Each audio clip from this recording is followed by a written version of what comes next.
कि मेरी एजुकेशन जरूर गवर्नमेंट स्कूल के अंदर हुई है और हिंदी माध्यम का विद्यार्थी रहा हूँ और ABCD भी है वो 6ठी क्लास के अंदर है वो पहली बार सीखी थी, लेकिन मैंने उन विद्यार्थियों को चुनौती पेश की थी और उन चुनौती को मैंने हर जगह पर है उसको प्रमाणित भी किया है। मैंने मेरे जीवन की जो सबसे पहले शुरुआत की थी वो पटवारी से की थी। सबसे पहले मैं है वो पटवारी लगा था, उसके बाद में है वो ग्राम सेवक लगा था, उसके बाद में 3rd ग्रेड टीचर था, उसके बाद में 2nd ग्रेड टीचर था, फिर असिस्टेंट जेलर में RPSC टॉप की थी,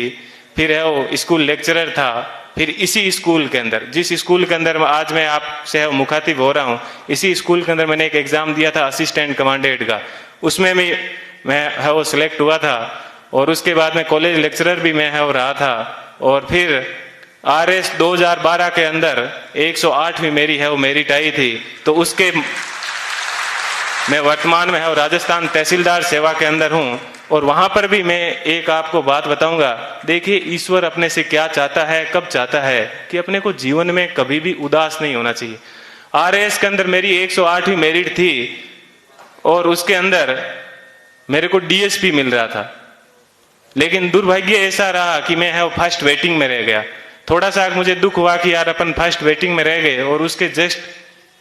1 महीने के बाद में है वो IAS का एग्जाम था दिसंबर के अंदर। 4-5 दिन दुखी रहा, लेकिन मैंने कैसे ही अपने आप को मैनेज किया और देखिए दोस्तों मैनेज करने का क्या बेनिफिट मिला कि जो DSP बनना था वो D आगे से हट गया और मैं SP बन गया। बात यह है कि अपन जीवन के अंदर चाहते क्या है, अपन अपने आप को कितना डिवोट कर पाते हैं।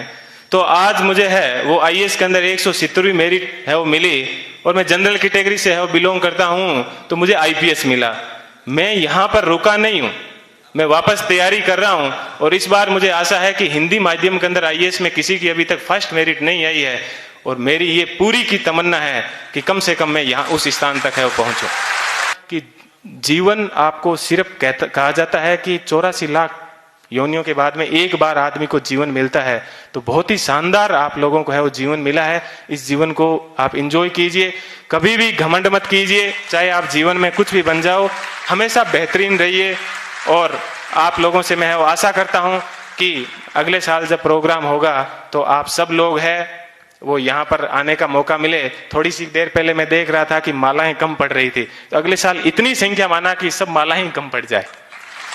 ठीक है, इतनी संख्या में यहाँ पर आना और तब इनको है और रियल खुशी होगी। इस कोचिंग संस्थान को पुनः मैं एक बार इस कोचिंग संस्थान को बहुत बहुत धन्यवाद देता हूँ। हमेशा दिमाग में एक बात ध्यान रखिएगा कि मुझे किसी मैगजीन के कवर पेज पे आना है। मुझे भी जीवन में उसी दिन खुशी हुई कि इस बार जब PD के ऊपर सब जगह पर मुझे कवर पेज के ऊपर है वो जगह मिली। ऐसी चीज हमेशा ध्यान रखना कि मुझे क्रॉनिकल PD सब जगह कवर पेज पे मिला और आज क्रॉनिकल पे प्रेम सुख डेलू के नाम से या यूट्यूब के ऊपर अनेक वीडियो चलते हैं, तो मुझे बेहद खुशी होती है। आप भी अपने जीवन में ऐसे टारगेट रखना और हमेशा युवाओं को है वो प्रेरणा देते रहना। कभी सिलेक्शन होने के बाद में ये मत कहना कि ये एग्जाम बड़ा हार्ड है, हमेशा ये कहना बहुत इजी है और यदि मैं कर सकता हूं तो आप भी ये एग्जाम है वो कर सकते हो। एक बार पुनः आप सभी लोगों को है वो